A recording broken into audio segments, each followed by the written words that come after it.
পড়াশোনাতে সেরা হওয়ার জন্য, একজন উপযুক্ত ছাত্র কি ছাত্রী হওয়ার জন্য তোমার চূড়ান্ত লক্ষ্য একটাই হবে, রোজ রোজ প্রতিদিন বিজয়ী হওয়ার দিন। আমি তোমাকে বলছি না তুমি সব কাজে বিজয়ী হও, তোমার সব সাবজেক্টে তুমি সবার সেরা হও। আমি তোমাকে বলছি যে কোনো একটি কাজে, একটি সাবজেক্টে তুমি মাস্টার হও, উইনার হও। উইনার মানে এই নয় যে কখনো ফেল করনি, উইনার মানে এই নয় যে কখনো হতাশ হয়নি, উইনার মানে এই নয় যে কখনো ব্যর্থ হয়নি। উইনার শব্দের অর্থ যে কখনো হাল ছাড়েনি, খারাপ থেকে অতি খারাপ সময়েও যে কখনো বিশ্বাস হারায়নি। ঝড় তুফান, বৃষ্টি, হতাশ, নিরাশা, অপমান, লজ্জা, সমস্ত আবহাওয়াতে সে লেগেছিল, টিকেছিল।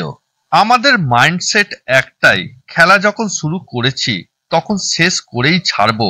পরিস্থিতি যেমনই হোক, আমি জিতবো, আমি লড়বো, আমি উন্নত করব, আমি অতিক্রম করব, আমি প্রগতি করব, আমি উঠে দাঁড়াবো, আমি এগিয়ে যাব। আমি বিশ্বাস করি নিজেকে, আমি জিতবই জিতবো।